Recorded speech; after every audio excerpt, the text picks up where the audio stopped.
જય સ્વામિનારાયણ વિદ્યાર્થી મિત્રો, શ્રી સ્વામિનારાયણ ગુરુકુળ રાજકોટ સંસ્થાન અંતર્ગત SGIS ઓનલાઈન ગુરુકુળમાં આપ સૌ વિદ્યાર્થી મિત્રોનું હાર્દિક સ્વાગત છે. આજે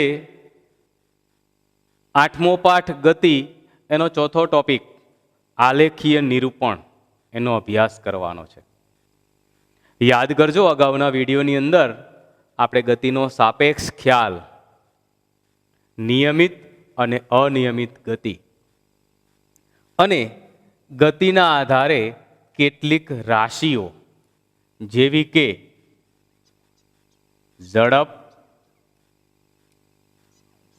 વેગ,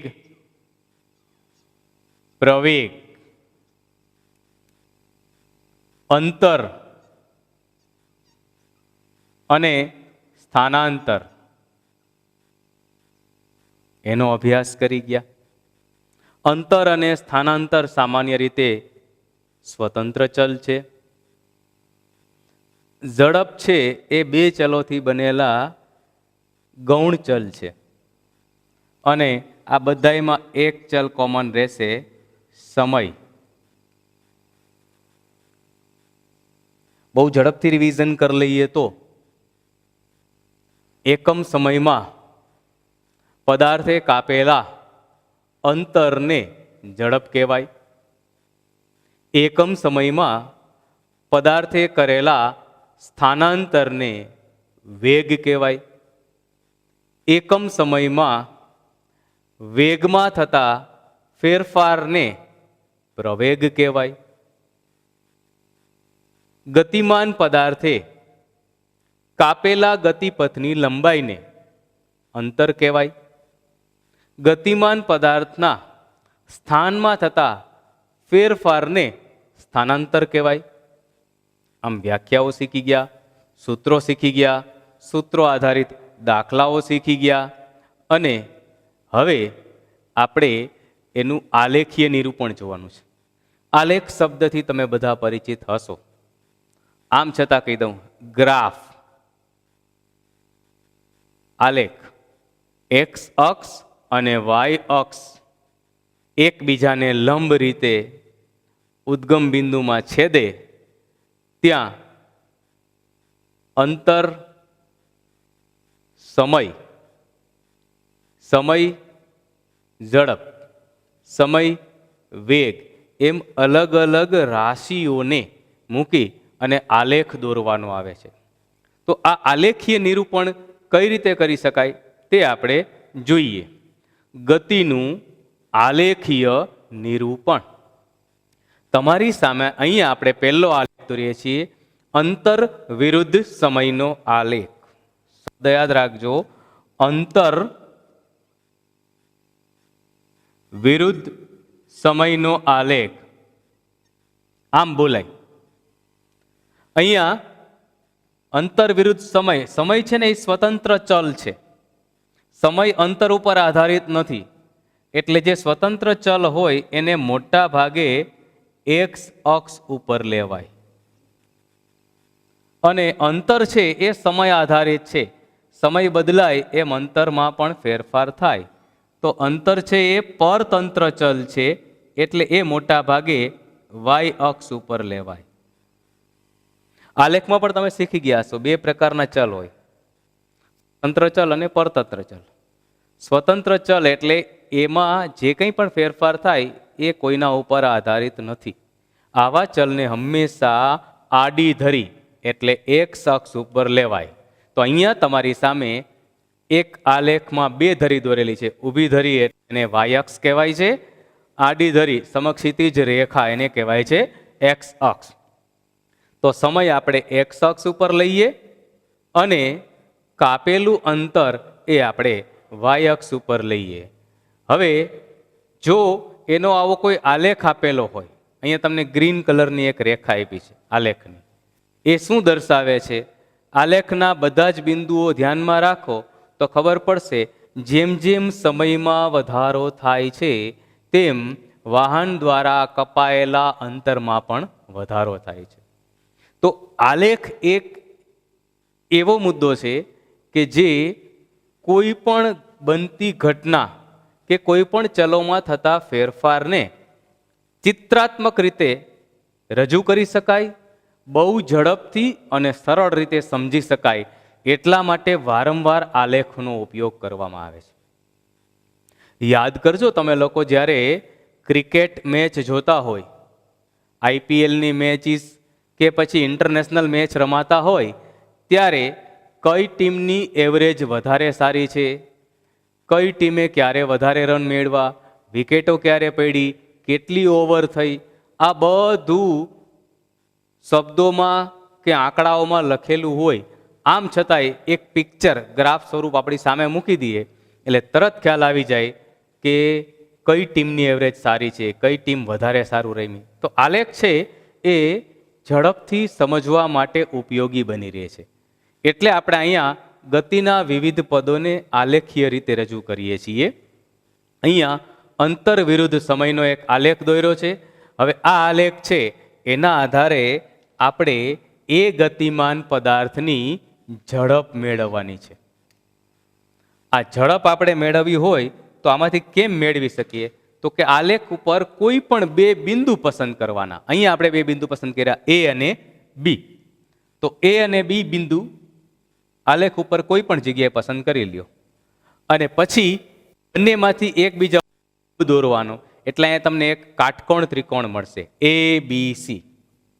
આ એબીસીનો ઢાળ, ત્રિકોણ એબીસીનો ઢાળ આપણે મેળવશું. એ ઢાળ એ આપણી ઝડપ થશે. તો ઢાળ કઈ રીતે મેળવવાનો? તો ઢાળ મેળવવા માટે સૌથી પહેલા એ અને બી આ બિંદુઓમાંથી નીચે એક્સ અક્ષ ઉપર આપણે લંબ દોરવાના થશે. તો અંતર વિરુદ્ધ સમયના આલેખનો પહેલા ઢાળ મેળવવાનો. ઢાળ મેળવવા માટે બે લંબ દોર્યા. બંને લંબ એક્સ અક્ષને જ્યાં ટચ થાય છે ત્યાં આપણે બે બિંદુઓ મળ્યા, T1 અને T2. T1 એટલે સમય, પ્રારંભિક સમય, અને T2 એટલે અંતિમ સમય. આપણે આ આલેખના ઢાળની વાત કરીએ ત્યારે નિશ્ચિત સમયમાં કાપેલું અંતર શોધવું છે. તો નિશ્ચિત સમય એટલે સમયગાળો. આ સમયગાળો શરૂ થાય એને પ્રારંભિક ટાઈમ કહેવાય, પૂર્ણ થાય એને અંતિમ ટાઈમ કહેવાય, અને બંનેનો તફાવત લઈએ તો એને સમયગાળો કહેવાય. તો અહીંયા આપણને જે એસી જે બતાવે છે, એ થી સી સુધીનું અંતર, એ સમયગાળો બતાવે છે. આવી જ રીતે એ અને બી બિંદુમાંથી આપણે વાયક્ષ ઉપર લંબ દોરીએ ત્યારે આપણને વાયક્ષ ઉપર બે બિંદુ મળશે, S1 અને S2. બરાબર સ્પષ્ટપણે સમજશો તો S1 એટલે પ્રારંભિક સ્થાન અને S2 એટલે અંતિમ સ્થાન. જેવી રીતે સમયગાળો આપણને T2 અને T1 ની બાદબાકી ઉપરથી મળે, એવી રીતે એ સમયગાળામાં કપાયેલું અંતર આપણને S2 અને S1 ની બાદબાકી ઉપરથી મળશે. એટલે કપાયેલું અંતર એ થશે. હવે આ ક્લિયરલી સમજો તો AC એમાંથી આપણે લંબ દોરેલો છે વાયક્ષ ઉપર S2 - S1. તો AC છે એ કપાયેલું અંતર મળ્યું. ગતિમાન પદાર્થે આપેલા સમયગાળામાં કાપેલું અંતર એટલે AC, એટલે કે S2 - S1. એવી જ રીતે એ ગતિમાન પદાર્થને અંતર કાપવા માટે લાગેલો સમય એટલે BC, અને BC એટલે T2 - T1. અંતિમ સમય ઓછા પ્રારંભિક સમય. અને એના આધારે આપણે લઈએ ઝડપ. તો ઝડપ બરાબર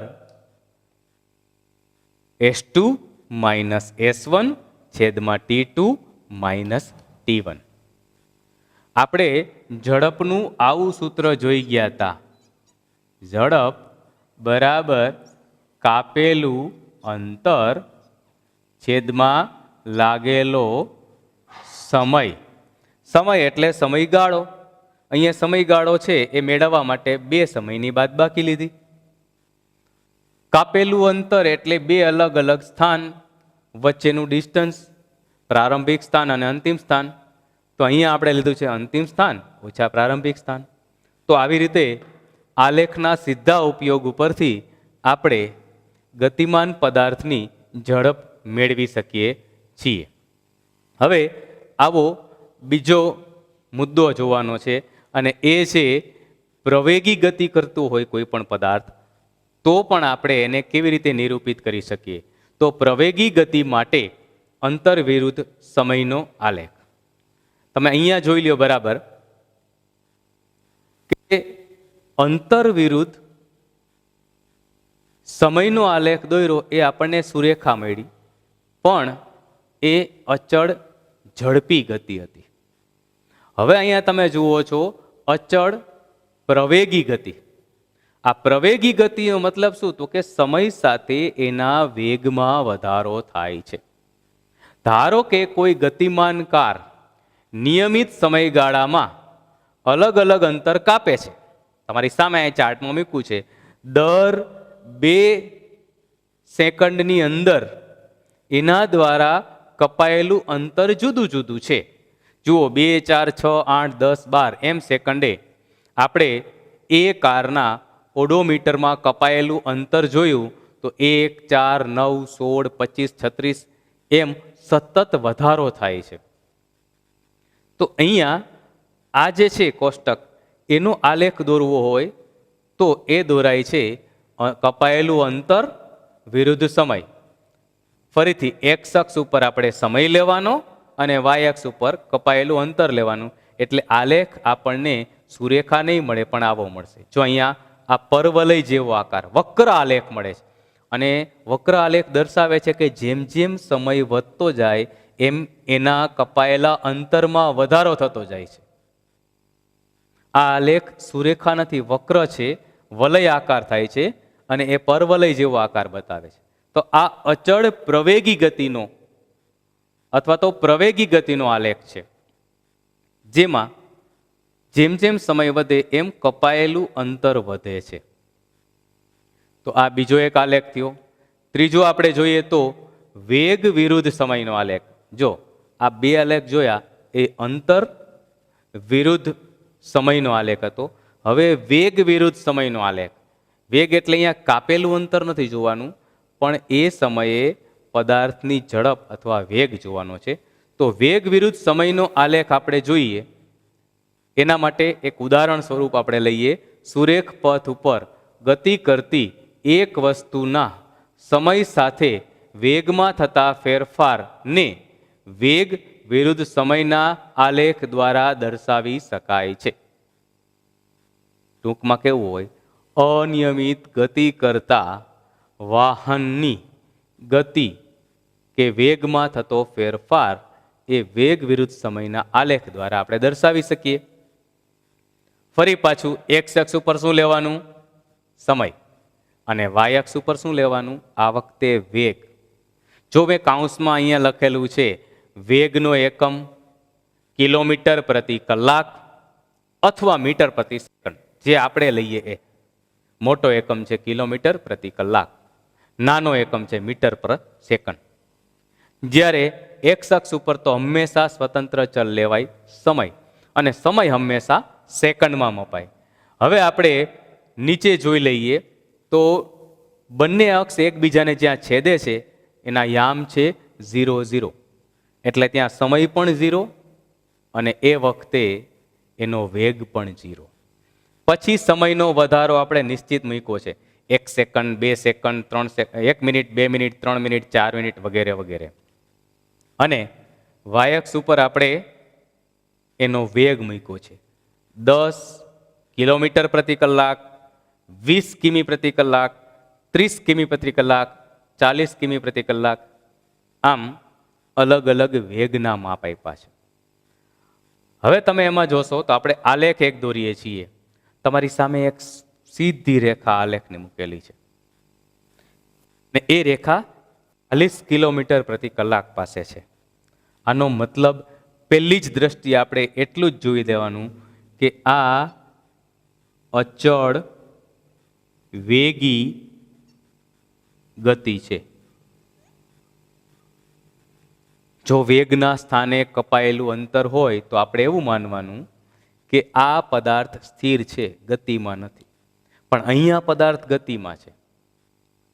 સમય 1 મિનિટ, 2 મિનિટ, 3 મિનિટ, 4 મિનિટ ગમે એટલો સમય વધે, એના વેગમાં કોઈ વધારો કે કોઈ ઘટાડો થતો નથી.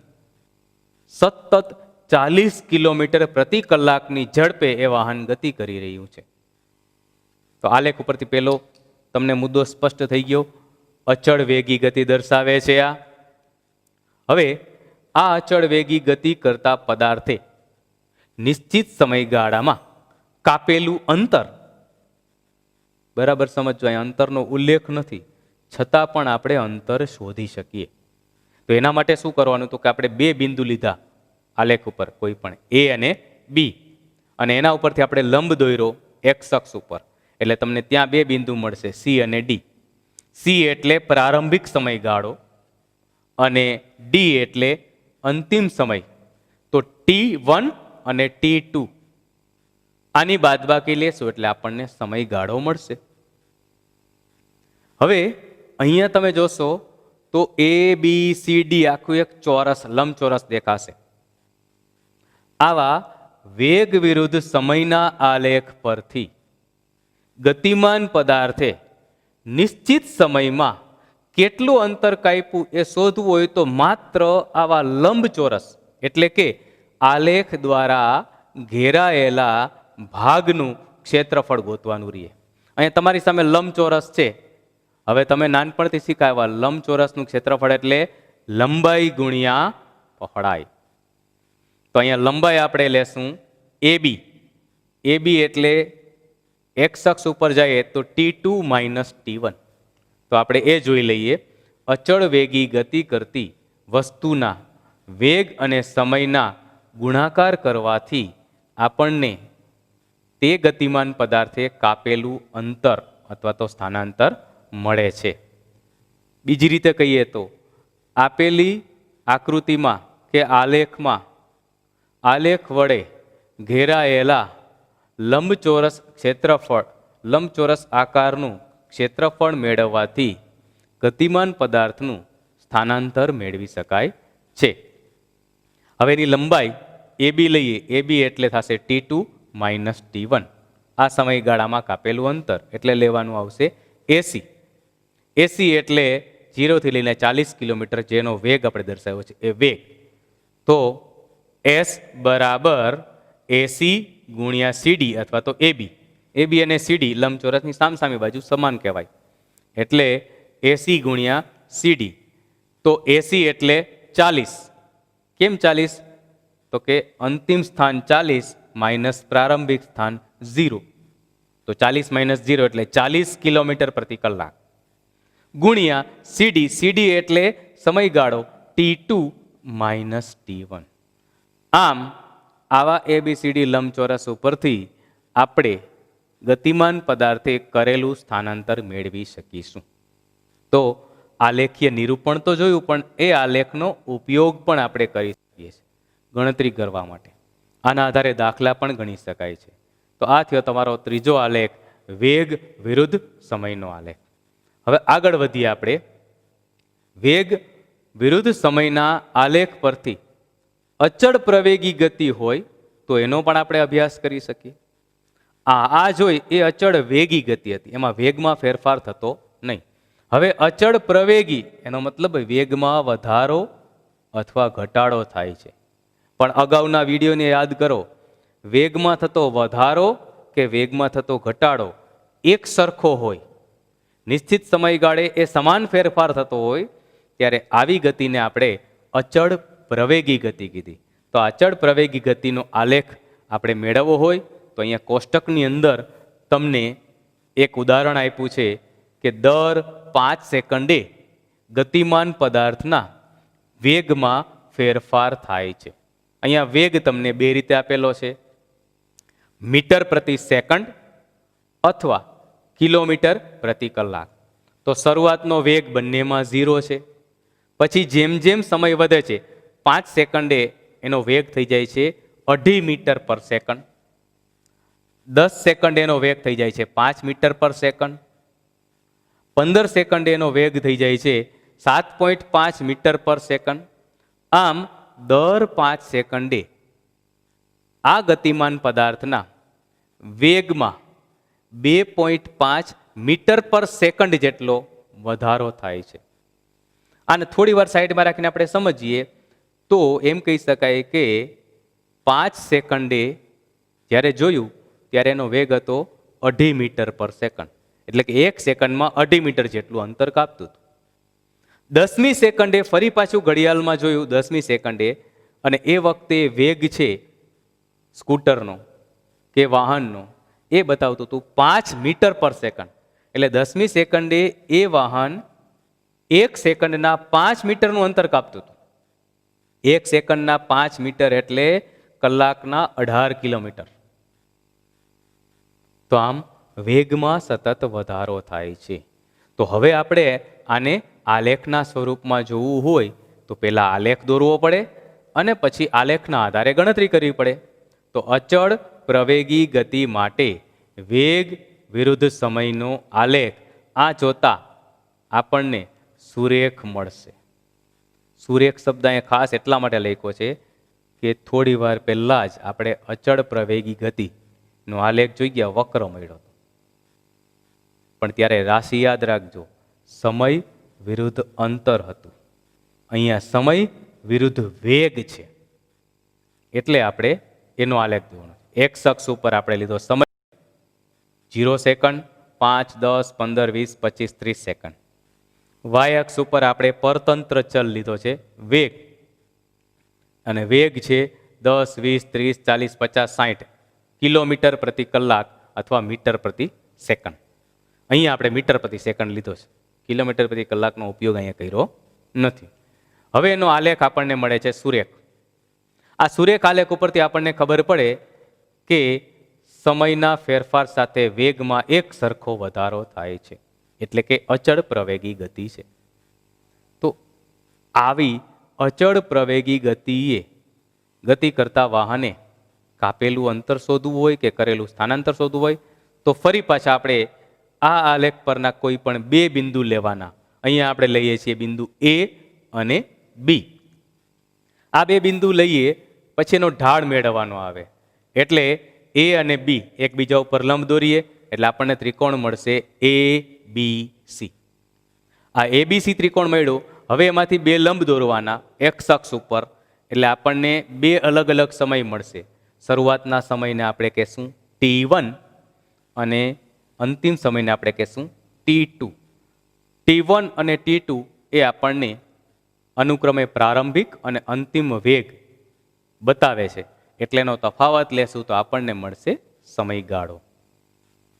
હવે આપણે આ એ અને બી બિંદુ ઉપરથી વાય અક્ષ ઉપર લંબ દોરીએ તો ત્યાં પણ આપણને બે બિંદુ મળશે S1 અને S2. S1 એટલે શરૂઆતના પ્રારંભિક સમયે એણે કાપેલું અંતર અહીંયા S1 બતાવશે, અને અંતિમ સમય એટલે S2, અથવા તો અહીંયા આપણે એનો વેગ, શરૂઆતનો વેગ અને અંતિમ વેગ બતાવશે. અહીંયા આપણે લેશું U અને V. હવે આવા અચળ પ્રવેગી ગતિ કરતા પદાર્થે આપેલા સમયગાળામાં T1 અને T2 દરમિયાન કેટલું અંતર કાપ્યું એ શોધવું હોય તો બીજું કાંઈ જ નહીં કરવાનું. અહીંયા આપેલી પંચકોણીય આકૃતિ ABCDE આનું ક્ષેત્રફળ મેળવવાનું આવશે. તો આપણે એ જોઈ લઈએ. વેગ વિરુદ્ધ સમયના આલેખ પરથી એક્સ અક્ષ વચ્ચે ઘેરાયેલું ક્ષેત્રફળ એટલે કે ABCDE વિસ્તાર એ ગતિમાન પદાર્થે કરેલું સ્થાનાંતર દર્શાવે છે. કેવી રીતે? તો કાર અચળ પ્રવેગી ગતિ કરે છે. આ ભાગ આપણને મળ્યો ABCDE, તો S બરાબર ABCDE નું ક્ષેત્રફળ. પણ તમે અત્યાર સુધીમાં આવી કોઈ આકૃતિના ક્ષેત્રફળ મેળવવાનું બીજું કોઈ સૂત્ર તમારી પાસે હશે નહીં. એને સરળ કરી દે તો આકૃતિને બે ભાગમાં વહેંચી શકાય. એક ભાગ આપણને મળે છે ત્રિકોણ અને એક ભાગ આપણને મળે છે લંબચોરસ. લંબચોરસનું ક્ષેત્રફળ લંબાઈ ગુણ્યા પહોળાઈ. ત્રિકોણનું ક્ષેત્રફળ 1/2 પાયો ગુણ્યા વેધ. એ યાદ ન હોય તો અહીંયા ત્રિકોણ કાટકોણ છે, કાટકોણ ત્રિકોણ એટલે કાટખૂણો બનાવતી બાજુના ગુણાકારથી અડધું. બસ આ જ ગણિતના સૂત્રોનો અહીંયા ઉપયોગ કરો. આ આકૃતિનું ક્ષેત્રફળ આપણી પાસે નથી તો આકૃતિના 2 ભાગ કરી નાખ્યા, ત્રિકોણ અને લંબચોરસ. બંનેના ક્ષેત્રફળ શોધીને સરવાળો કરી નાખો એટલે આપણે એના સૂત્ર મળ્યું લંબચોરસ ABCDનું ક્ષેત્રફળ વત્તા ત્રિકોણ ADEનું ક્ષેત્રફળ બરાબર પંચકોણ ABCDEનું ક્ષેત્રફળ. તો S બરાબર લંબચોરસનું ક્ષેત્રફળ લંબાઈ ગુણ્યા પહોળાઈ એટલે AB ગુણ્યા CD વત્તા ત્રિકોણનું ક્ષેત્રફળ 1/2 પાયો ગુણ્યા વેધ એટલે AD ગુણ્યા DE. આમ આપણને એ ગતિમાન પદાર્થે કેટલું અંતર કાપ્યું એ આલેખ ઉપરથી મળી શકશે. માત્ર આલેખ વડે ઘેરાયેલા ભાગનું ક્ષેત્રફળ. ક્લિયરલી સમજી ગયા? આવા જ અનિયમિત ગતિ કરતા બીજા આલેખોનો પણ આપણે અભ્યાસ કરી લઈએ. તો આ છે અનિયમિત પ્રવેગથી ગતિ કરતી વસ્તુ માટે વેગ વિરુદ્ધ સમયનો આલેખ. અહીંયા આપણે આલેખમાં સમજવાનું જ છે. જો પહેલો આલેખ છે એમાં તમે જુઓ તો એકદમ સુરેખા મળે છે. સુરેખા મળે છે એનો મતલબ શું? તો કે એક સરખા સમયગાળામાં વેગમાં થતો ફેરફાર એક સરખો છે. અહીંયા ઢાળ નીચે તરફ છે એનો મતલબ એના વેગમાં ઘટાડો થાય છે. તો આવી ગતિ છે એને અચળ પ્રવેગી ગતિ કહેવાય, પણ એ ઋણ છે એટલે કે પ્રતિપ્રવેગી ગતિ કરે છે. અહીંયા એનો પ્રવેગ છે એ ગતિમાન પદાર્થના વેગની વિરુદ્ધ દિશામાં છે એટલે સતત વેગમાં ઘટાડો થાય છે. બીજો આલેખ આપ્યો છે એમાં તમે જુઓ તો ઢાળ ઉપર નીચે થાય છે, સુરેખા નથી, કોણીય રેખાઓ દેખાડે છે, આડી અવળી રેખાઓ દેખાડે છે. એનો મતલબ એ ગતિમાન પદાર્થના વેગમાં વધારો ઘટાડો થાય છે. અનિયમિત ગતિ તો કરે જ છે પણ એનો પ્રવેગ પણ અચળ નથી એટલે એને અચળ પ્રવેગી ગતિ નહીં કહેવાય, અનિયમિત પ્રવેગી ગતિ કહેવાશે. આમ તમે આ ગતિ કરતા પદાર્થના વિવિધ આલેખો અને આલેખો આધારે આપણે કપાયેલું અંતર શોધી શક્યા. વેગ વિરુદ્ધ સમય, અંતર વિરુદ્ધ સમય એનું આલેખીય નિરૂપણ કરી શક્યા અને એની ઉપયોગિતા સમજી શક્યા. આશા રાખું છું કે આજે આ આલેખીય નિરૂપણ જે કંઈ પણ તમને સમજાયું એ સમજાઈ ગયું હશે. હવે તમારે પ્રેક્ટિસ પણ કરી લેવાની છે વિવિધ આલેખો દોરીને અને એના આધારે દાખલા ગણવાના અને સૂત્રો તારવવાના રહેશે. આજનો આ વિડીયો તમને ગમ્યો હોય તો આ વિડીયોને લાઈક કરજો અને શેર કરવાનું ભૂલતા નહીં. અને હજુ ચેનલ સબસ્ક્રાઈબ કરવાનું ભૂલી ગયા હોય તો નીચે બેલ આઇકન દબાવી અમારા સબસ્ક્રાઈબર થઈ જાઓ, જેથી જેટલા વિડીયો તમને મૂકવામાં આવે એ બધા વિડીયો તમે જોઈ શકો અને ન જોયા હોય તો એના એલર્ટ મેળવી શકો. સૌનો આભાર. સૌને જય સ્વામિનારાયણ.